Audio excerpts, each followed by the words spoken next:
만약 규모 9.0 이상의 지진이 발생한다면 도쿄와 오사카를 포함한 태평양 연안 도시들이 10m 이상의 쓰나미에 휩쓸릴 수 있어 인명피해는 최대 32만 명, 경제적 손실은 220조 엔입니다. 도쿄대 연구실에서 어느 교수가 자료를 뚫어져라 쳐다보며 경악을 금치 못하고 있습니다. 대체 무슨 일이 있는 것일까요? 사연 시작 전 구독 잊지 마세요. 제 이름은 사토 아이타로입니다. 도쿄대학교 지구과학과 교수입니다. 우리 학과는 세계적으로 인정받는 곳입니다. 2024년 세계 대학 순위에서 지질학 분야 12위로 일본 내에서 최고입니다. 최근 저는 난카이 트로프의 지진 데이터를 분석하며 심각한 위험을 감지했습니다. 이 지역은 필리핀의 판과 유라시아판이 만나는 곳인데 대규모 지진이 발생할 가능성이 매우 높아요. 과거 데이터를 살펴보면 이런 대지진이 100년, 150년 주기로 발생해 왔거든요. 그리고 지금이 바로 그 주기의 끝자락이에요. 연구 결과 대규모 지진이 발생한다면 도쿄와 오사카 같은 대도시가 완전히 파괴될 수 있다는 결론에 도달했습니다. 이는 단순한 추측이 아닙니다. 과학적 데이터와 역사적 사실을 바탕으로 한 분석 결과예요. 1707년의 호에이 지진은 역사상 가장 파괴적인 지진 중 하나로 기록되어 있습니다. 규모가 9에 달했고 당시 일본 전역에 심각한 피해를 초래했죠. 현재 우리가 마주한 상황은 이보다 더 심각할 수 있습니다. 이런 연구 결과에 도달하고 나니 극도의 불안감이 밀려왔어요. 밤에도 잠을 이루기 어려웠죠. 제가 알게 된 이 사실을 어떻게 해야 할지 고민했습니다. 단순히 학술 논문으로 발표하는 것만으로는 부족하다고 느꼈어요. 그러던 중 오랜 친구인 노무라 카츠키가 생각났습니다. 그는 내각 방재 담당 국장으로 일하고 있어요. 우리는 대학 시절부터 친구였죠. 그에게 연락을 취했습니다. 우리가 자주 가던 작은 사케집에서 만나자고 제안했어요. 이 만남을 통해 제 우려를 공유하고 싶었습니다. 또한 정부의 대책에 대해서도 듣고 싶었죠. 노무라를 만나러 가기 위해 도쿄의 번화가를 걸으며 생각했습니다. 이 모든 것이 한순간에 사라질 수 있다니 그 생각에 가슴이 무거워졌어요. 제가 연구해온 지진 초기 경고 시스템과 대응 방안들이 과연 충분할까요? 대규모 지진이 발생하면 이 시스템들이 제대로 작동할 수 있을까요? 의문이 꼬리를 물었습니다. 사케집에 도착하자 노무라가 이미 와 있었어요. 그의 얼굴에도 깊은 고민의 흔적이 보였습니다. 우리는 서로를 바라보며 잠시 말을 잇지 못했죠. 첫 잔을 따르며 입을 열었습니다. 난카이 트로프에 대해 들어봤나? 그의 표정이 굳어지는 걸 보니 그도 뭔가 알고 있는 듯 했어요. 난카이 트로프의 지질학적 특성과 현재의 지각 활동 데이터 등을 차근차근 설명했어요. 노무라는 깊은 관심을 보이며 경청했습니다. 내가 분석한 데이터에 따르면 난카이 트로프의 상황이 매우 심각해. 먼저 지진파 속도 변화를 살펴봤어. 최근 2년간 이 지역의 P파와 S파의 속도가 눈에 띄게 감소했어. 이는 지각 내 응력이 급격히 증가하고 있다는 증거지. 이어서 GPS 데이터를 보여주었습니다. 이 지역의 지각 변이량이 과거 어느 때보다 크게 나타나고 있어. 특히 시코쿠와 규슈 사이가 심각해. 이는 대규모 지진의 전조 현상일 가능성이 높아. 해저 지형 변화에 대한 분석 결과도 보여주었습니다. 해저 지형 스캔 결과 해구축을 따라 새로운 균열들이 다수 발견됐어. 이는 판의 움직임이 더욱 활발해지고 있다는 증거야. 과거 지진 기록과의 비교 분석 결과도 설명했습니다. 1707년 호에이 지진 직전의 데이터와 현재 상황을 비교해봤어. 놀랍게도 매우 유사한 패턴을 보이고 있어. 당시와 비슷한 규모의 지진이 발생할 가능성이 매우 높아. 마지막으로 시뮬레이션 결과를 보여주었습니다. 만약 규모 9.0 이상의 지진이 발생한다면 도쿄와 오사카를 포함한 태평양 연안 도시들이 10m 이상의 쓰나미에 휩쓸릴 수 있어 인명피해는 최대 32만 명, 경제적 손실은 220조엔에 달할 수 있어 이제 우리에게 남은 시간이 얼마 없어. 노무라의 표정이 점점 더 심각해졌습니다. 매년 전국적으로 지진 대피 훈련을 실시하고 있어요. 국민들이 실제 상황에 대비할 수 있도록 교육하고 있죠. 또한 세계에서 가장 발전된 지진 및 쓰나미 경고 시스템을 보유하고 있지만 2011년 동일본 대지진 때처럼 예상을 뛰어넘는 규모의 재난이 발생하면 이 시스템도 무용지물이 될 수 있기 때문에 정부가 이를 지속적으로 업데이트하고 개선하고 있다고요. 하지만 솔직히 말해서 이런 대책들이 충분할지 매우 의심스러워요. 특히 우려되는 점은 해안 방어 시설의 한계예요. 수십 년 동안 방파제와 해안 방벽을 구축해왔지만 2011년 쓰나미처럼 예상을 뛰어넘는 재난이 발생하면 이런 구조물들이 무력화될 수 있어요. 대피 계획의 실효성도 걱정됩니다. 아무리 훈련을 해도 실제 상황에서는 대피소로 이동할 시간이 부족할 수 있어요. 게다가 대피소 자체가 침수되거나 파괴될 가능성도 있죠. 구조 작업의 어려움도 예상되어 광범위한 피해가 발생하면 초기 대응이 지연될 수밖에 없어요. 인프라 파괴로 구조대 접근이 어려울 수 있고 전력과 통신 두절로 작업 효율이 떨어질 거예요. 이런 이야기를 하다 보니 점점 더 무력감이 들더군요. 30년간 지진을 연구해왔지만 최근 난카이 해구의 활동을 보면 전례 없는 대재앙이 올 수 있다는 느낌이 들어요. 노무라에게 물었죠.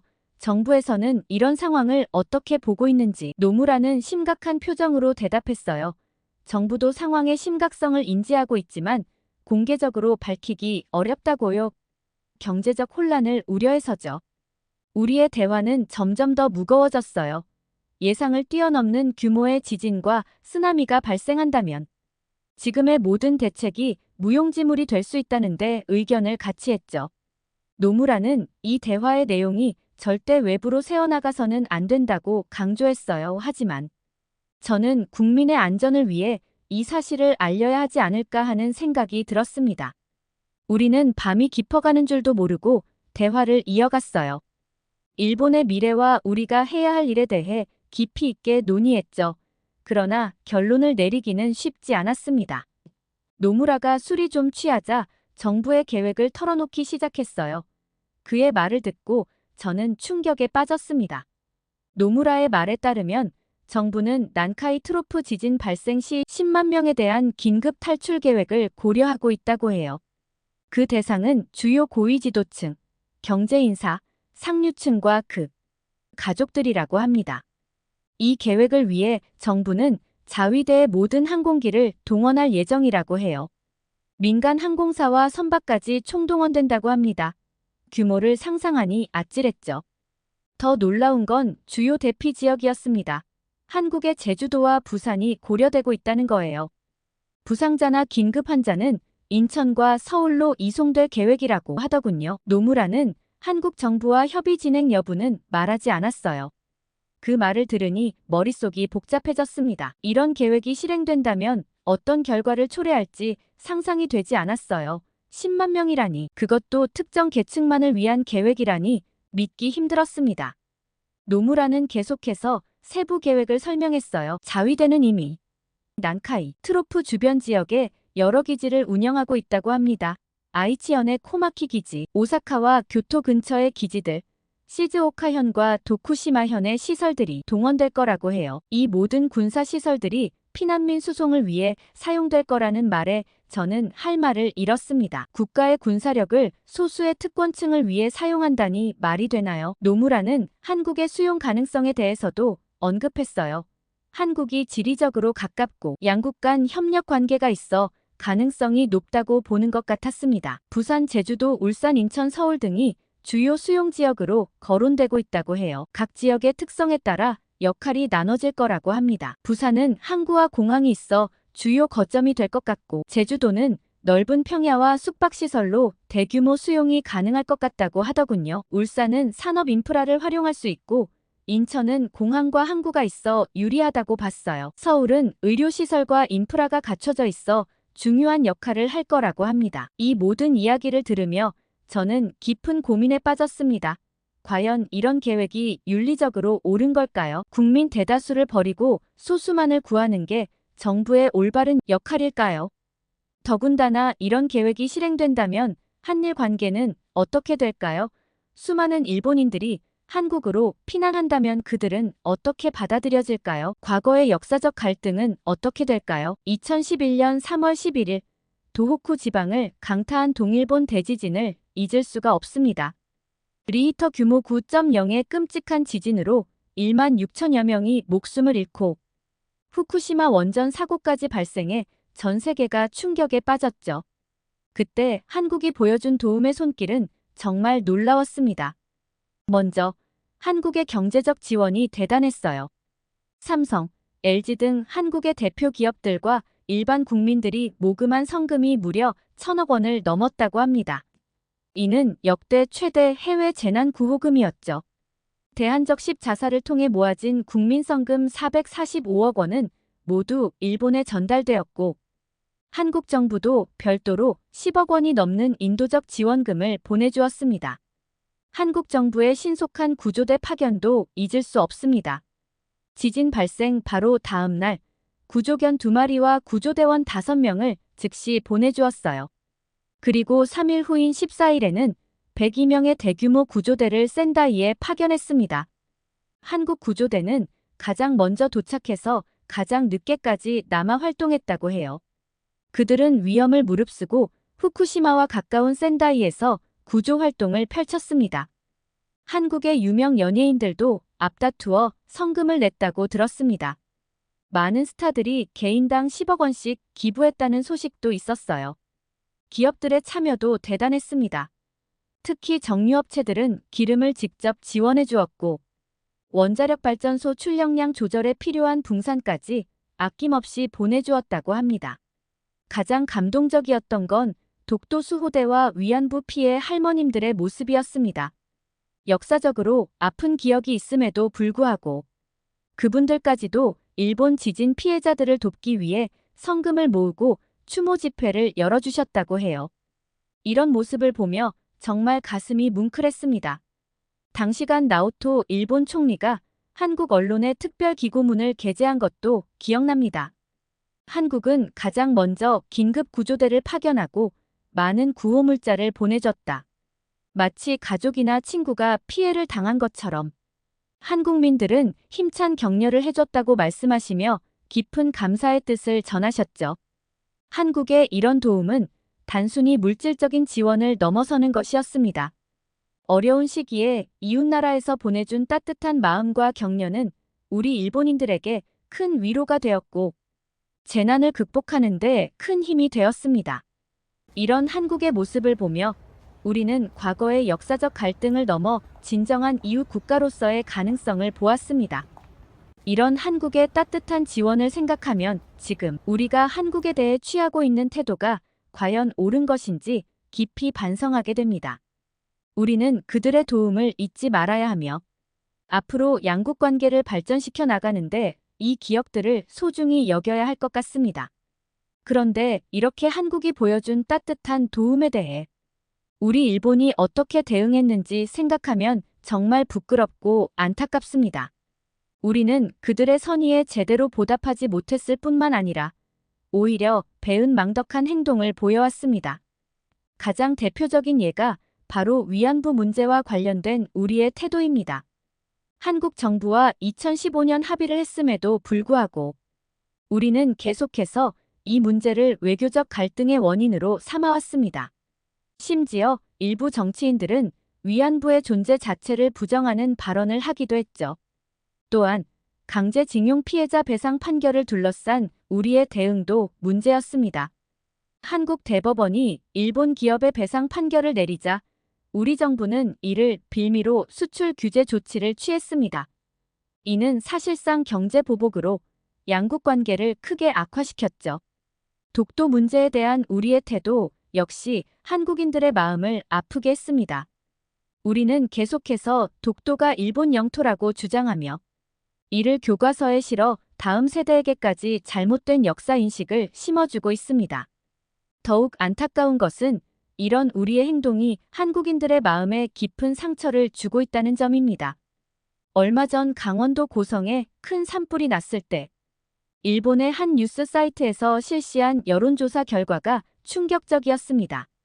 슬프다는 응답은 고작 90표였지만 속 시원하다는 응답이 무려 22,159표나 되었다고 합니다.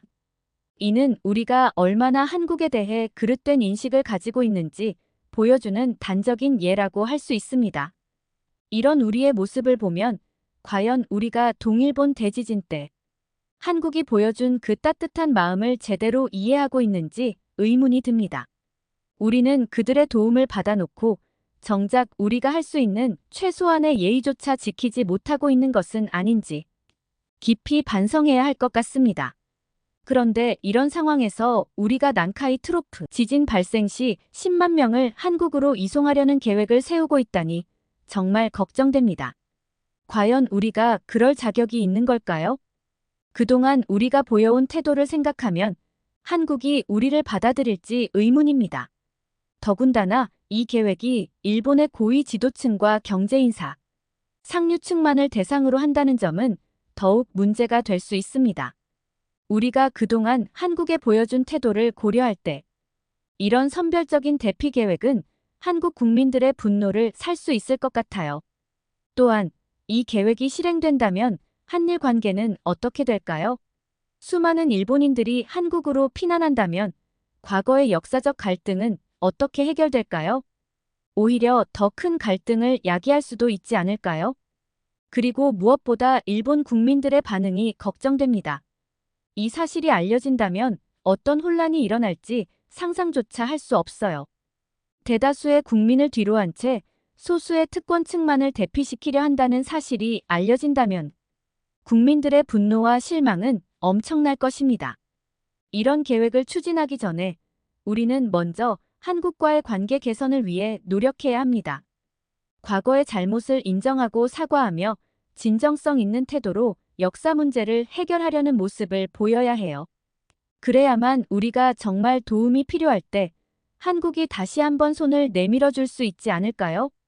노무라와의 대화를 마치고 집으로 돌아오는 길에 마음이 무거웠습니다. 자연재해는 우리가 통제할 수 없지만 인간관계는 우리의 노력으로 개선할 수 있습니다. 그런데 우리는 무엇을 했는지 생각했습니다. 우리가 노력한다면 반드시 더 나은 미래를 만들어갈 수 있을 거라고 믿습니다. 그리고 다음 세대를 위해 우리가 해야 할 일이라고 믿습니다. 저의 긴 이야기를 들어주셔서 감사합니다. 오늘 사연 어떠셨나요? 오늘 사연 듣고 저도 생각이 많아졌는데요. 여러분의 생각도 너무 궁금하네요. 오늘 사연 좋으셨다면 구독, 좋아요, 댓글, 알림 설정 부탁드려요. 항상 건강하고 행복하세요.